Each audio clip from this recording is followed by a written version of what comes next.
Hola amigos, ¿cómo están? Espero que estén de lo mejor. Bienvenidos a otra edición del podcast Persiguiendo a la Pelota, con ya menos de una semana para que arranque por fin la Copa del Mundo, el Mundial de la FIFA. Ya estamos muy cerca, faltan 6 días, es viernes y seguimos con esta cuenta atrás de los grupos. Si bien ya hablamos de selecciones sudamericanas protagonistas, campeonas del mundo, incluso vigente campeona del mundo como lo era España, Argentina. Ya hablamos de algunos de los anfitriones de este mundial, como es el grupo de Estados Unidos, el grupo de Canadá. Hablamos también de posibles sorpresas dentro de este torneo, cómo llega Alemania, cómo llega Holanda, el tema de selecciones que pueden ser caballos negros como Noruega, incluso Senegal, la incógnita que para mí es Francia en esta Copa del Mundo.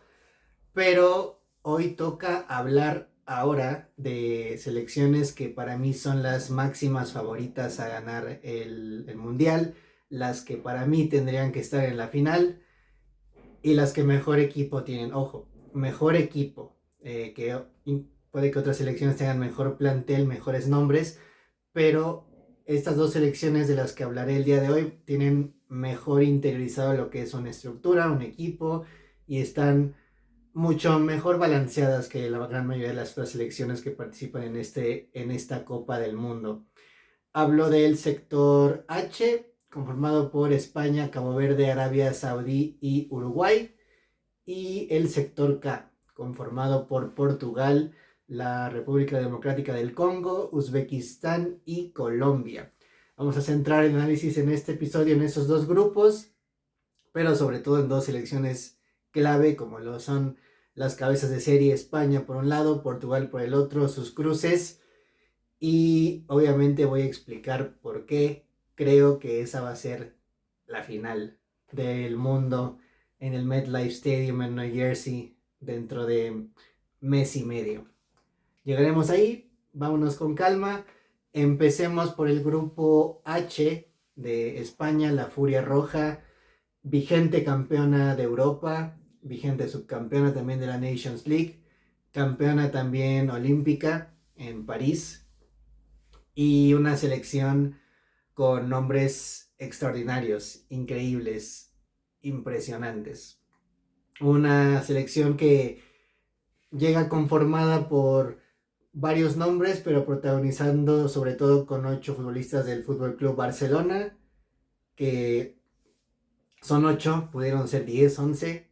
Una pena que España tenga una ausencia muy importante como lo es Fermín López en este mundial, en esta convocatoria por lesión en la recta final de la temporada. Fermín, que es este perfil de interior mediocampista de ruptura que siempre llega ocupando espacios, que puede aportar también en banda, tanto en izquierda como en derecha. En el Barça se mueve mucho por esa zona, es un mediocampista libre, pero que aporta en la estructura y sobre todo da esa sensación de equilibrio y de amenaza desde segunda línea. Insisto, Fermín no va a poder estar en este mundial por lesión, pero España tiene nombres en todas las líneas, de hecho, que creo que van a ser muy importantes para que el equipo pueda trascender en este mundial. Otro nombre importante que ha sido clave en torneos previos es el nombre de Dani Carvajal, lateral derecho del Real Madrid, que como curiosidad el Madrid no tiene convocados españoles en este mundial, y es hasta cierto punto obvio porque el Madrid no alinea casi con ningún español, salvo el central Huijsen de una temporada bastante malita y carreras por ahí. Pero Carvajal primero era capitán de España, lateral derecho titular, importantísimo en la Eurocopa pasada, y es una ausencia que España va a buscar cubrir con jugadores jóvenes de ese lado, como pueden ser Pedro Porro, como puede ser Marcos Llorente, de una temporada tremenda en el Atlético de Madrid. Hay una incógnita que es la portería. Unai Simón ha sido el portero de España desde que Luis de la Fuente tomó el equipo, un poquito atrás también. Y han surgido dos nombres que están convocados, obviamente, como lo son David Raya y Joan García. Uno del Arsenal, otro del Barça, formado en el Español. La competencia interna en el arco de España es muchísima, es muy fuerte. Es una posición en la que juegue quien juegue de los tres va a ser realmente destacado. El técnico Luis de la Fuente ha dicho que Unai Simón es su portero, a pesar de que quizá llega en mejor momento tanto Raya como García. Ha estado usando a Unai Simón en los partidos previos, así que veremos si realmente se termina decantando por esa confianza que le ha dado previa al futbolista del Bilbao, o si vemos en el Mundial alguna sorpresa, en ese caso al portero del Barça o del Arsenal. Del otro lado, del lado izquierdo, un poquito Cucurella. Cubarsí, que ha sido un central con una temporada tremenda en el Barça, que se ha sentado y que va a jugar su primer mundial, lo cual puede que tenga un poquito de nervio, pero aún así es un central de garantías ya en el más alto nivel, incluso. En cuanto a la zona defensiva es esa, con alguna variante por ahí.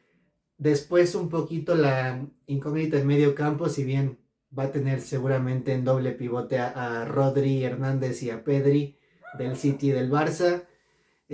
Después, ¿quién va a acompañar ahí en ese tercer mediocampista en España? ¿No? Puede ser Fabián Ruiz, veremos qué tal llega Mikel Merino, Subimendi, tiene varios nombres España para complementar ese mediocampo y armar uno a la altura del que jugó la Eurocopa, que dominó y que fue campeona de Europa. Y sobre todo si hay alguna ausencia, por ejemplo, en aquel torneo se lesiona Pedri en cuartos de final contra Alemania, no puede terminar el torneo, pero terminan surgiendo otros nombres, como insisto, Subimendi, Fabián Ruiz, que puedan ahí pues cubrir esa posición y dominar sobre todo en ese centro del campo español, que seguramente va a ser de lo mejor de España en esta Copa del Mundo, como también va a ser los extremos del conjunto español. Pero antes de ir ahí, el 9 que me parece importante, Mikel Oyarzabal lleva mucha mano. Recordemos que fue pieza clave últimamente para una Real Sociedad en la Liga Española, en la Copa del Rey, pero también que ha tenido muchas buenas participaciones últimamente con España y que pueden ser que se decante un poquito Luis de la Fuente por ponerlo como titular en el 9, de delantero. Otra opción es Ferran Torres, que también lo ha hecho con el Barça bien, un poco intermitente, pero con España también funciona normalmente en ese esquema. Y los extremos, hablaba un poquito previamente y es como la duda más grande, ¿no?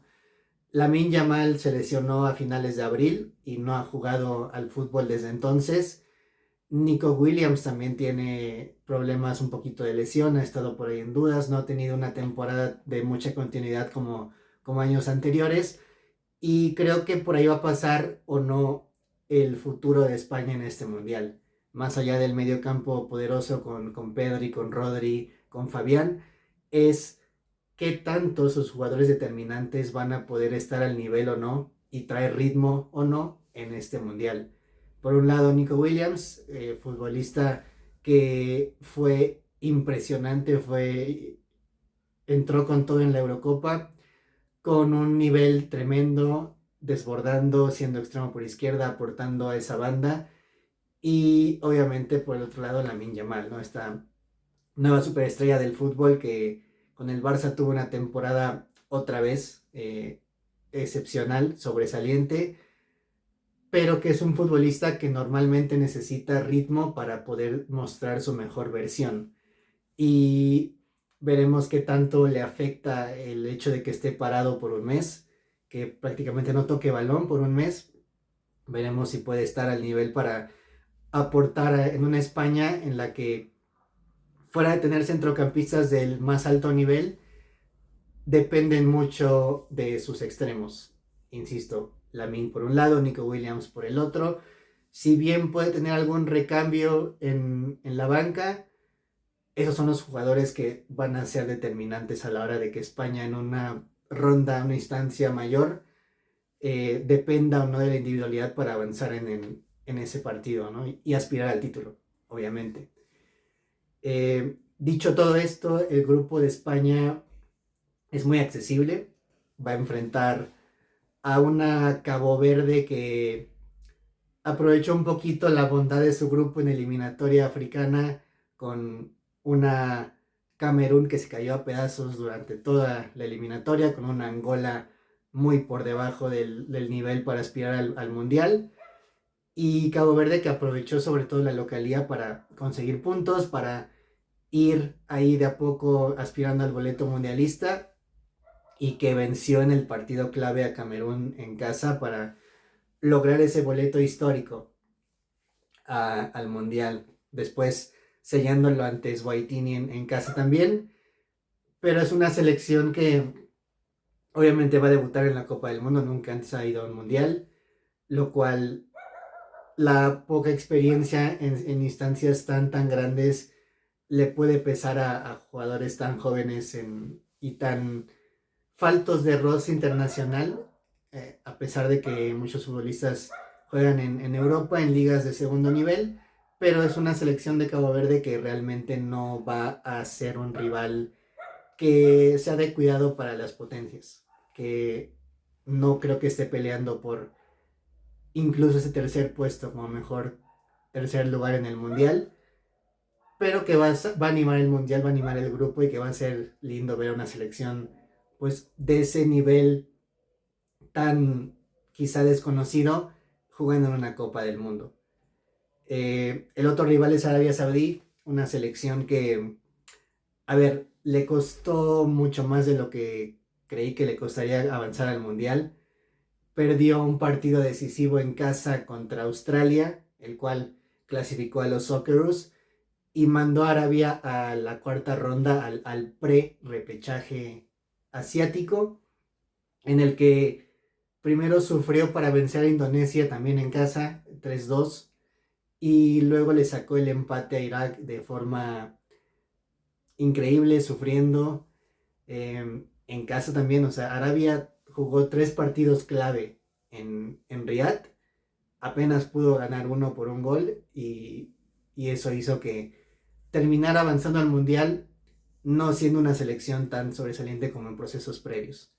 Una Arabia Saudí que en mundiales previos se ha quedado en fase de grupos, que se ha llevado por ahí algunas goleadas, que tuvo esa sorpresa en Qatar al vencer en el primer partido a Argentina y cortar esa racha de 36, 37 partidos sin perder del albiceleste, pero que fuera de ahí son futbolistas, la mayoría de ellos del Al Hilal. Es una selección que tiene futbolistas que provienen de su liga local, una liga que se va haciendo cada vez más fuerte conforme avanzan los años, con mucha mayor competencia porque han llegado más extranjeros, pero que normalmente eso se traduce en que sus futbolistas locales no tengan tanta oportunidad y su selección no pueda crecer, como ha sido el ejemplo de Arabia Saudí, que abrirá el mundial con una vieja conocida como es Uruguay, a quien ya enfrentó en Rusia 2018 y contra quien tuvo una derrota por la mínima, por 1-0. Una Arabia Saudí que, ya analizando un poquito este grupo, no creo que en este sector salga un mejor tercer lugar, honestamente, porque hay mucha diferencia entre la cabeza de grupo que es España, el posible segundo lugar que es Uruguay, del que ahorita hablaré, y las otras dos selecciones que son Cabo Verde y Arabia Saudí. Es un nivel muy dispar y, insisto, creo que de aquí avanzan como en todos los grupos los dos primeros, pero el tercero y el cuarto van a quedar eliminados en esta primera ronda de fase de grupos. Hablando un poquito de la otra selección que va a avanzar, que debería avanzar, que está obligada a competirle a España ese primer puesto, es Uruguay, una selección de Bielsa que, más allá de que ha perdido talento y nombres y leyendas como lo son primero Forlán, luego Luis Suárez, Cavani, Godín, es una selección a la que Bielsa le ha dado mucho orden, mucho trabajo. Es una selección que en eliminatorias logró vencer a Argentina en la Bombonera, lo cual fue tremendo resultado para el conjunto de Bielsa, que en meses recientes ha tenido muchas dudas, cuestionando sobre todo al técnico con polémicas fuera del campo, con enfrentamientos entre futbolistas, con ese tipo de cosas que pueden ir minando o no un vestidor, dependiendo de cómo avance en el torneo, pero que viendo el talento que tiene con un Federico Valverde siendo la insignia en medio campo de Uruguay, con un Josema Jiménez que todavía es un futbolista de garantías en defensa, veterano, sí, pero que puede aportar. Arriba quizá no son tan confiables o falta quizá un poquito de pólvora y de nombres. Tienen a Darwin Núñez por ahí, pero no ha tenido tanta continuidad en el fútbol árabe. Y recientemente fue a Wembley a jugar contra Inglaterra y fue una selección que apenas tiró al arco. O sea, tuvo hasta cierto punto suerte porque logran empatar al final con un penal, pero más allá, insisto, de que le falten nombres, es una selección con orden, con esa tan característica garra charrúa que ha destacado en este equipo y que puede dar la sorpresa, si bien no contra España, pero quizá en alguna instancia siguiente, en 16avos o en octavos, aunque no las veo trascendiendo más allá de un quinto partido en este mundial. De llamar la atención va a ser obviamente el España-Uruguay, Uruguay-España, que se jugará en la tercera ronda, el tercer partido, en el estadio de Guadalajara, el de las Chivas. Van a jugar ahí.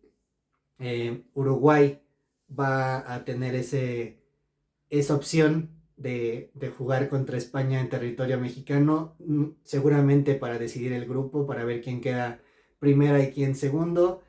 Y nada, a partir de ahí va a ser un grupo que debería dominar España y avanzar en la siguiente ronda de este mundial. El cual, ojo, porque ya los cruces se vuelven un poco interesantes. El grupo de España está cruzado con el grupo de Argentina, Argelia, Austria y Jordania. Entonces, más les vale tanto a España como a Argentina no tropezar en fase de grupo, sino quedar segunda, porque se puede dar un hipotético España-Argentina en 16avos que no queremos, honestamente. Sería muy temprano en el torneo, a pesar de que sería un partidazo increíble. Sería triste que una selección tan importante quedara fuera del mundial en una ronda tan temprana. En este caso, España debería enfrentar a la segunda de grupo, que puede ser Argelia, puede ser Austria, y que, a ver, en un partido así España debería ganar. Le podría costar mucho trabajo si es Austria, por el perfil de futbolistas y porque se ven las caras de forma habitual en Europa, pero que después de eso España tiene que ser superior a ese rival y obviamente tendría que avanzar de ronda. Uruguay enfrentaría en caso de quedar segunda, obviamente enfrentaría el primer lugar del grupo de Argentina, que tendría que ser la albiceleste. Sería el clásico del Mar del Plata en 16avos, lo cual pues aseguraría un choque tremendo entre dos selecciones sudamericanas, un clásico como recién mencioné, pero que si Uruguay enfrenta a una selección así en un mundial, no veo que puedan dominar un partido como para ganarlo. Incluso sin dominarlo, no veo que la calidad individual uruguaya pueda ser mucho mejor que la Argentina. Entonces, Uruguay bien podría tener un mundial muy corto, avanzar de fase de grupos, pero quedarse a la primera instancia ya en rondas de eliminación directa. Si España avanzara a octavos de final, ojo, aquí el cruce sería tremendo, que se conectaría un poquito con el otro grupo del que voy a hablar.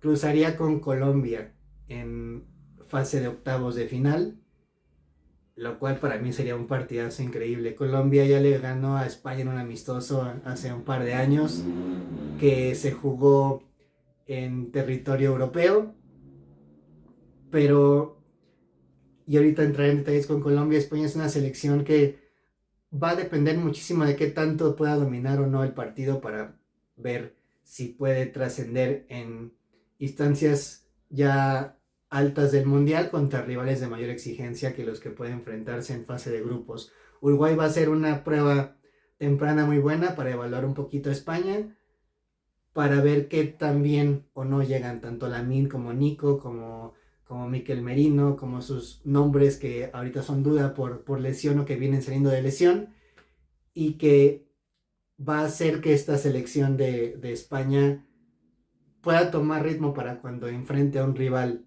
más complicado como esta Colombia, pues pueda trascender y pueda seguir avanzando en este mundial.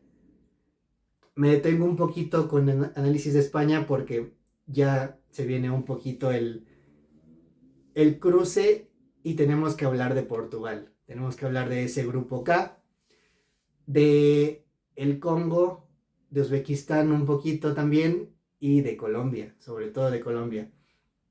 A ver, este grupo es muy parecido al grupo de España en cuanto a nombres y en cuanto a calidad de los rivales, pero sí me parece un grupo en el que la cabeza de serie Portugal está incluso mucho más por encima de los otros rivales. Una Uzbekistán que debutará en un mundial, que aprovechó el hecho de que hubiera más cupos en esta edición para avanzar como mejor segundo. Un Uzbekistán que fuera de nombres como Feyzulaev, como Shomurodov, realmente no es una selección que vaya a avanzar más allá quizá de una ronda de 16avos. Sí veo que Uzbekistán y Congo puedan pelearse un mejor tercer puesto en este grupo, no como el otro grupo que ya analicé, con un Congo que consiguió su boleto en repechaje en Monterrey, dominando, si bien no pudo golear a Jamaica como se hubiera esperado. Es una selección que con Wan-Bissaka puede tener por ahí opciones al espacio, son muy físicos, son una selección que más que atacar entorpecen un poco el juego, que lo hacen lento, que lo hacen cansino y que aprovechan alguna descolgada o algún balón parado para poder hacer daño, que fue un poquito como dañaron a Jamaica en ese repechaje en Monterrey y que lograron avanzar al mundial. Será su segundo mundial, primera vez bajo el nombre de República Democrática del Congo, antes fueron Zaire, pero es una selección que van a competir en este grupo, sobre todo con una Colombia a la que quizás se le pueda atragantar un poquito el hecho de que un partido sea más físico de lo normal. A diferencia de Uzbekistán, que va a buscar siempre el bloque bajo, de buscar la transición, de buscar ese desdoble a velocidad para poder ofender, pero realmente entre Uzbekistán y Congo va a ser ese posible tercer lugar. Colombia, por otro lado, es una selección, para mí, la que mejor talento tiene en todas sus líneas en Sudamérica, a la que quizá no le favorezca tanto el cruce en ese mundial, pero que tiene equipo. Sobre todo tiene equipo para competirle a Portugal por un primer lugar de grupo. Ojo, no lo veo, yo ahorita voy con Portugal, pero Colombia, a ver, tiene nombres muy buenos como Lerma, como James Rodríguez todavía en su última Copa del Mundo, pero arriba con Luis Suárez de delantero, que la ha estado rompiendo en Europa, con un futbolista como Luis Díaz, que tuvo un temporada en el Bayern Múnich, increíble futbolista, el extremo izquierdo del conjunto alemán, y con una certeza que puede ser justamente el ataque colombiano.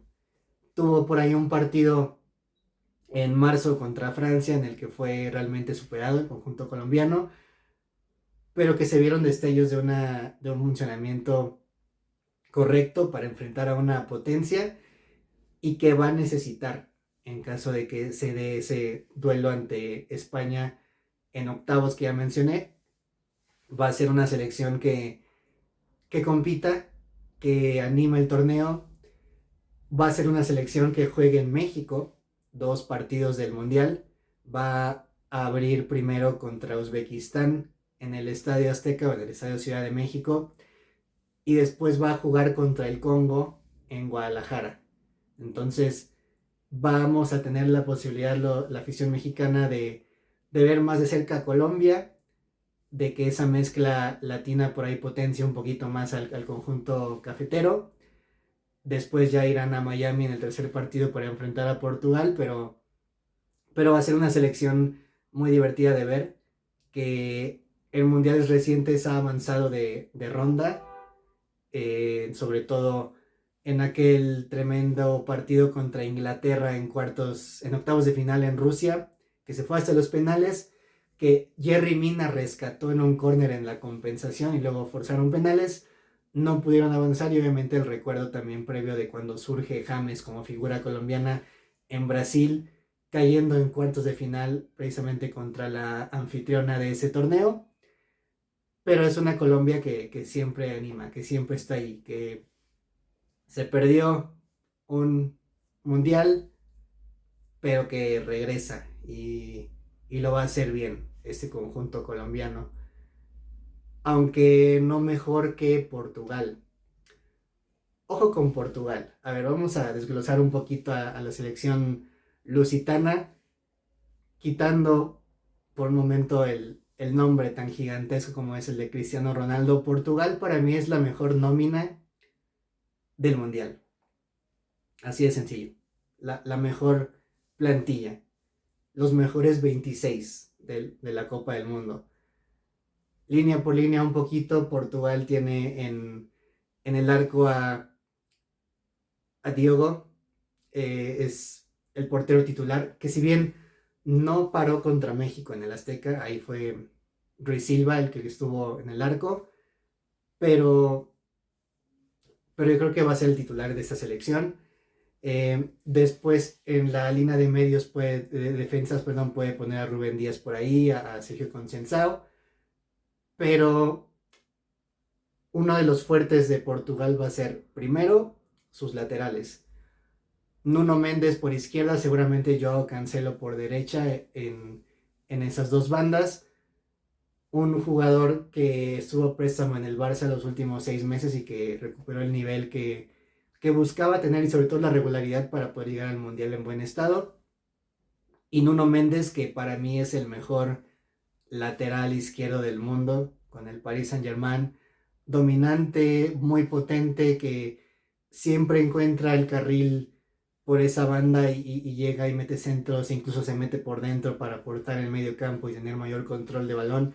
Es un lateral increíble, un futbolista total, al que Luis Enrique en el Paris Saint-Germain le ha sacado todo el jugo posible y lo ha hecho jugar de forma tremenda. Y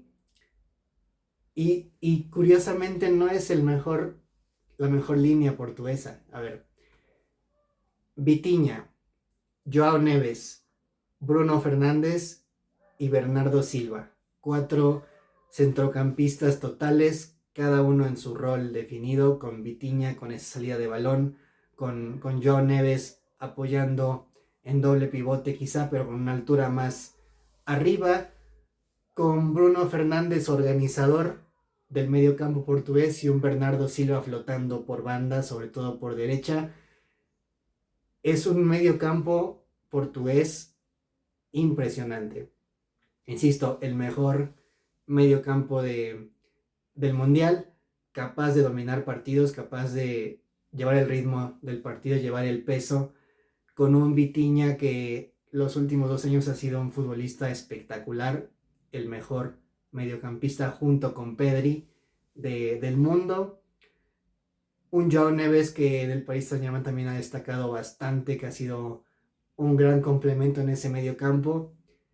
Lo mejor de esta Portugal es que puede seguir teniendo esas sociedades en el medio. Complementando un poquito con Joao Neves, es una selección que su fuerte es ahí, su fuerte es el medio campo, su fuerte es llevar el peso del partido, hundirte de a poquito.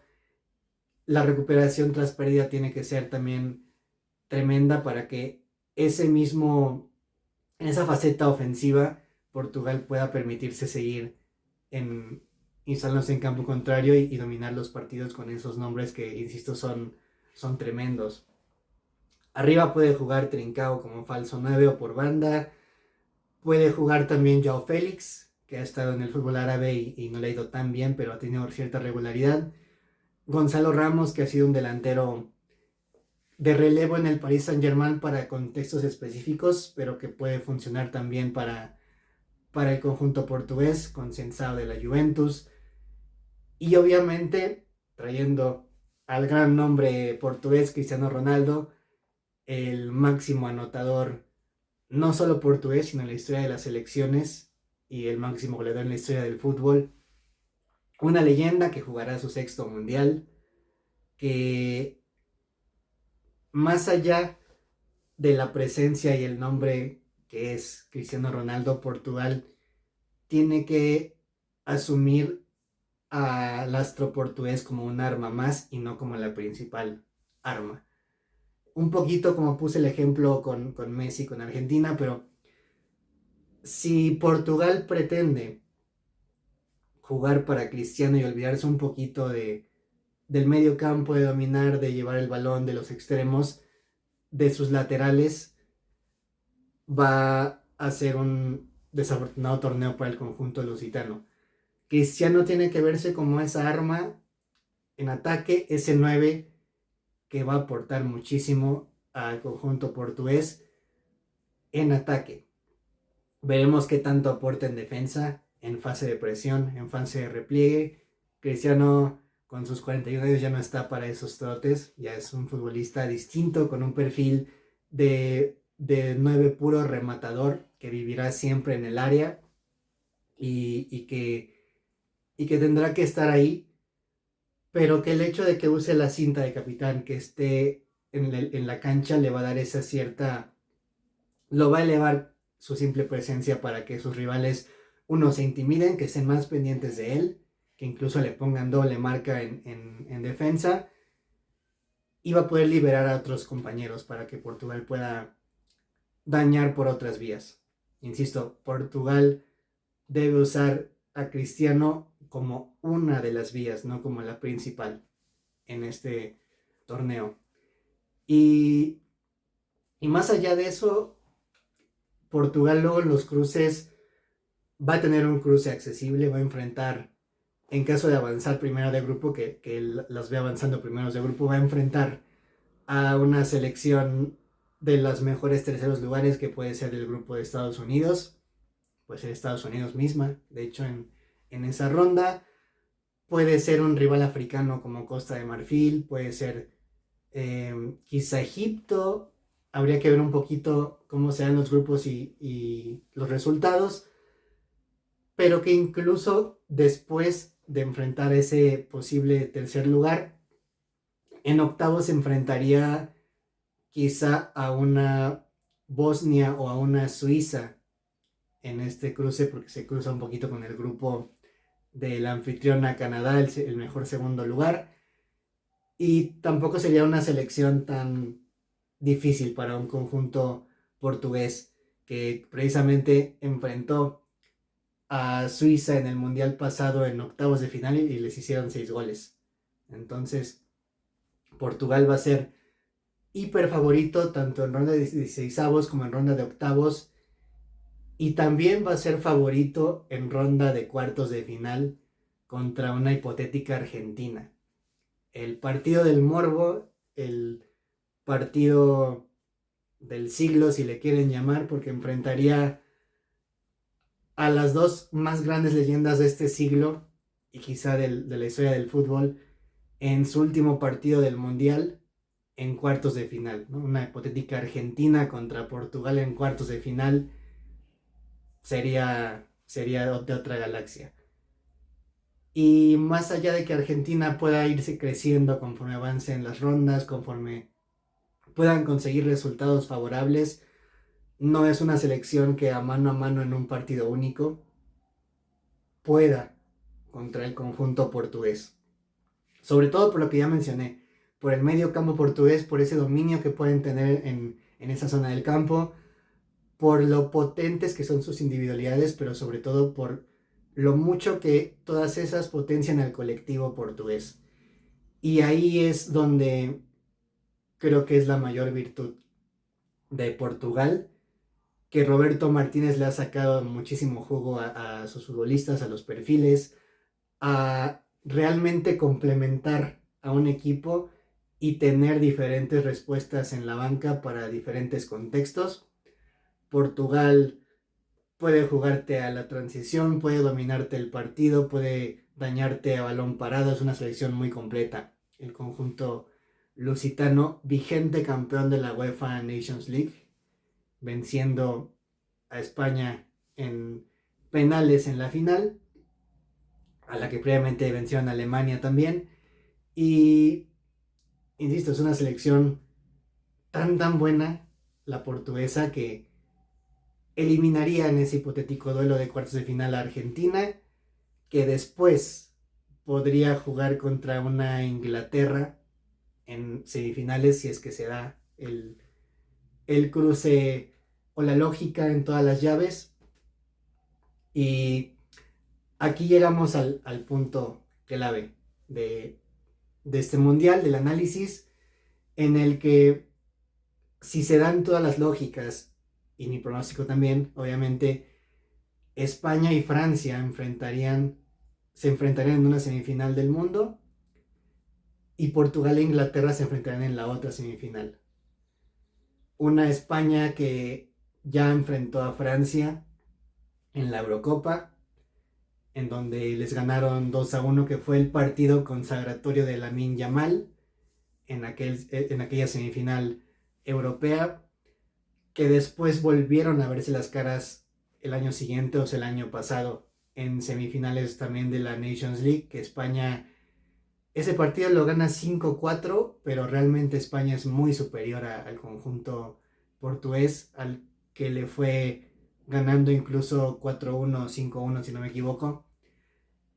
Es una España que sería un choque tremendo de estilos, con una Francia que, como ya mencioné, tiene grandísimos nombres, pero que me deja muchas dudas qué tanto a nivel colectivo puede crecer este conjunto francés, y no así tanto el conjunto español, que si sus individualidades están bien, el colectivo va a ser muchísimo mejor. Y esa puede ser la gran diferencia en un partido a matar a morir en semifinales de un mundial. Además que sería un partido realmente histórico y muy emocionante. En la otra llave, Portugal tendría que pasar por encima de una Inglaterra a la que, si bien tiene talento adelante, que es su mejor fortaleza, o su mayor fortaleza, el hecho de que tenga a Kane, a Rashford, a Bukayo Saka, a esos nombres que te pueden cambiar un partido en una jugada aislada, Portugal debería dominar un poquito el símil entre Paris Saint-Germain y Arsenal, si bien no estoy diciendo que jueguen lo mismo, que tengan los mismos futbolistas, pero el Arsenal, como con Inglaterra, creo yo, vivirá un poquito más en bloque bajo, esperando, haciendo un poquito sucio el juego, buscando la velocidad de Saka, de Kane, de esos futbolistas talentosos arriba, y que Portugal llevará el peso del partido prácticamente los 90 minutos, y que ahí será un poquito la diferencia entre quién pueda avanzar de ronda en este mundial y quién llegue a la final. Una final que se jugará en el MetLife Stadium en New Jersey el 19 de julio, a la que yo veo por un lado el conjunto español y por un lado el conjunto portugués. Ojo, es un mundial. Los cruces normalmente deparan sorpresas. Normalmente hay selecciones favoritas que no terminan llegando porque tienen un mal partido y los echan fuera en octavos, cuartos. Porque siempre hay una sorpresa en el mundial. Marruecos hace 4 años, Croacia hace 8 años. Siempre hay una selección que llama la atención, ¿no? Uruguay en el 2010 en Sudáfrica, pero que, viendo el talento de cada selección, viendo los cruces, viendo el cómo juega cada equipo, realmente debería de ser un mundial en el que los mejores 4 países sean europeos y la final sea esa, España-Portugal. las dos mejores selecciones del mundo. Sería, como dije recién, una revancha de la final de la Nations League, que España domina, que empieza ganando, que luego Portugal le quita el balón al conjunto español, algo que bien podría suceder en esta final, hipotética final del mundo. La única selección que yo veo capaz de quitarle el balón a España es Portugal, como pasó en la final de la Nations League del año pasado, que terminó llegando hasta los penales después de un 2-2 en 120 minutos, después de un gran partido de Cristiano, que no terminó porque bueno, fueron tantos minutos que decidieron sacarlo antes, pero que sus compañeros lograron ganar en tanda de penales aquella final. Una España que se vio por momentos impotente ante una Portugal que le quitó la pelota, un Pedri que no pesó tanto, un Lamine que tuvo un partido pues no en su nivel, y por ahí pasa un poquito esa hipotética final. Ya en una instancia así, ya en el mejor partido del mundo como es la final de un mundial, no podemos esperar una final tan espectacular como lo fue Argentina-Francia de hace 4 años, que incluso esa final, Argentina fue muy superior a Francia durante 75 minutos. Fue un baile tremendo. Francia ni siquiera apenas tiró a portería. Medio Mbappé se asomaba, luego el propio Mbappé empata la final y lo manda a la prórroga. Pero incluso ese partido que todo el mundo recuerda como el partido del siglo, el mejor partido en la historia de los mundiales, la mejor final, etc., no fue la mejor final durante 120 minutos. Los últimos 10 sí fueron tremendos. La prórroga fue espectacular y luego el drama de los penales. Pero incluso ese partido no fue el tremendo partido que muchos recordamos equivocadamente. Realmente fue diferente la historia. Una final se gana, no, no se juega, como por ahí dicen. O sea, no porque seas el mejor equipo vas a pararte en una final y la vas a ganar tan fácil. E incluso si dominas el partido, tienes que hacer goles. Si no haces goles, claramente no ganas y no puedes ser campeón del mundo. Pero dicho todo esto, teniendo tanto talento en estos dos equipos, no tiene por qué ser una final tampoco tan aburrida, en la que, vamos a animarnos, en la que yo vería a España siendo campeona del mundo, pero por un margen muy corto. O sea, realmente España saldría favorita en esa final, pero en un 60-40, 55-45, demasiado apretado para esos dos equipos. Pero a los que veo 100% llegando a la final. Ese es mi pronóstico. España por un lado, Portugal por el otro. Y un poquito ese morbo de ver si Cristiano puede ganar su mundial o si será el mundial de Lamine Yamal. Esos son los actores protagonistas, pero con un elenco de actores de reparto que sería también increíble, como Pedri, como Nico Williams, como Fabián Ruiz, de otro lado con Nuno Méndez, con Vitinha, nombres por todos lados tan increíbles que este sería como el mejor partido que podríamos ver ahora mismo y que ojalá se dé en el mejor escenario posible, que sería la final del Mundial. Hasta aquí el análisis del grupo de España, del grupo de Portugal, mis dos grandes candidatas a ganar el Mundial y las dos que deberían jugar la final del Mundial. Nos falta un grupo, nos falta el más importante, el grupo de México, el cual será analizado por aparte en un video previo ya al arranque del Mundial la próxima semana. De momento, gracias una vez más por ver este video, por dejar tu like, por compartir y nos vemos en el próximo video porque ya empieza el Mundial. Por fin, ya va a arrancar. Nos vemos.